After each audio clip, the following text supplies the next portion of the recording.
Welcome back to Riding Bikes in San Diego.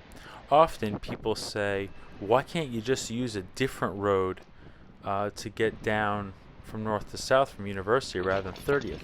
So we're taking 32nd.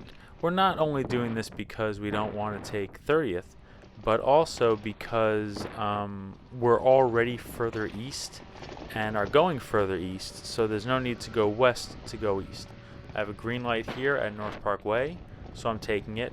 And now we're in wide open road, no sharrows or anything, but this is actually not a bad road to bike on as long as drivers aren't around making it dangerous.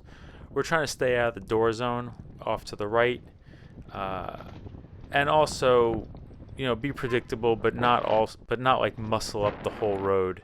And if a driver comes along, there's room for us to communicate and negotiate. Stopping at that stop sign. I don't have the right of way, so I let the car that did have the right of way go. I stopped before that other person, so then now I go. And it's not a bad road. I kind of wish they'd put some sharrows on here. I kind of wish there would be some markings. Maybe we can call this some kind of greenway in North Park. That wouldn't be so bad. I know that this is a largely residential road, so this should not be so high traffic at all, but South Park is kind of isolated, and a lot of people use this to get out of South Park and access the freeway over at North Park Way. I don't know. It's just the way this neighborhood's designed, and we have a lot of hills and canyons and freeway that cuts things up in strange ways. This driver behind me that you could see in the mirror, they're waiting for an opening, so they go over, and he looks over and gives me kind of a head nod, like, I saw you and I'm giving you space, which is nice. I think that crossing the double yellow line is questionable, but there's no harm here. I'm not angry. I'm not, miffed at this, and I'm not complaining about this fella.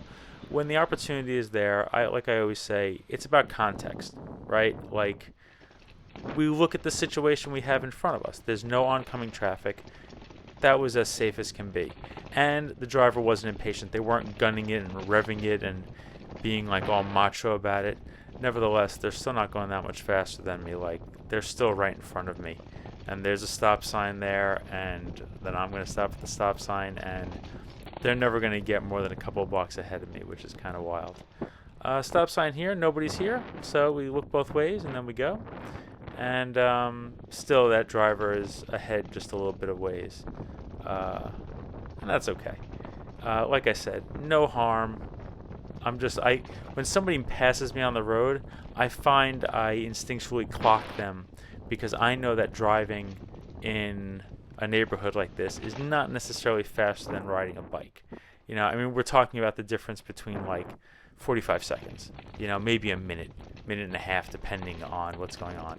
But we're actually in the neighborhood of Altadena right now, and we're approaching, there's a Catholic school up here, and they have had a lot of problems here. So not on this road, but on parallel roads to the east, just a block or two, there are all kinds of speed bumps in there and traffic calming measures because it's really necessary. Some drivers go wild over here around pickup and drop off times, and there's also another really great elementary school right around the corner, McKinley, and a lot of people are driving there. A lot of people choice into that school, so they drive in from far away and they want to make sure that they can get there. But we're still on 32nd, and this is an alternative to go from North Park down to South Park if you want to.